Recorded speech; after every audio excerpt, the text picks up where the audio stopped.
Bonjour, bienvenue dans les studios de Bâti Journal TV. Avec moi, monsieur Antoine Damécourt, bonjour. Vous êtes le président de la Fédération des syndicats forestiers privés, Francilva, et vous êtes membre de l'interprofession France Bois Forêt. Une question, comment votre organisation a-t-elle géré cette crise sanitaire ?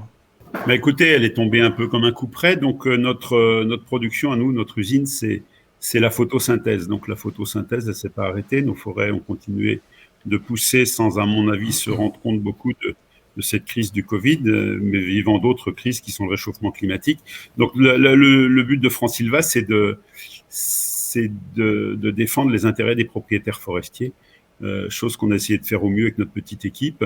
On a en particulier pris contact avec les préfets, avec les pouvoirs publics, pour que dans le cadre du confinement où les gens ne pouvaient pas se déplacer, les propriétaires puissent tout de même aller dans leur forêt, les entreprises de travaux forestiers puissent aller en forêt pour prolonger leurs travaux, parce que c'était pas complètement évident. Donc, je peux regretter qu'il n'y ait pas eu une unité. Il y a des préfets qui ont très bien compris, qui ont pris des arrêtés dérogatoires. D'autres où il y a eu plus de mal. Il aurait été peut-être bien qu'au niveau du ministère, on puisse donner une consigne nationale, parce qu'il n'y a pas eu, il y a eu une disparité d'un département ou d'une région à l'autre. C'est ce qu'on peut regretter.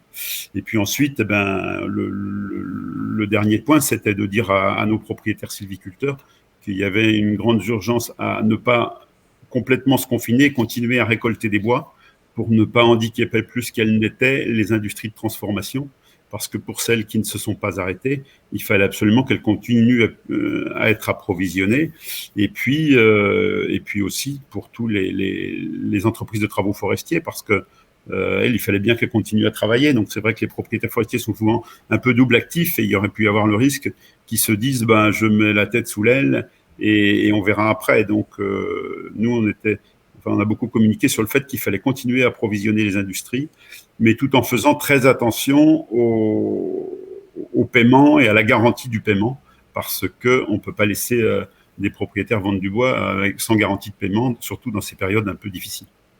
Donc globalement, vous avez mis en place un cadre, on va dire, qui a permis à vos adhérents de répondre à la demande. Est-ce que vous avez un petit retour ? Est-ce que ça s'est bien passé au final ? Est-ce que quand même on a pu obtenir de bons résultats ? Oui, les choses se sont bien passées, à part quelques disparités départementales ou régionales. Merci d'être venu sur le plateau de Bâti Journal TV nous parler de votre gestion de la crise.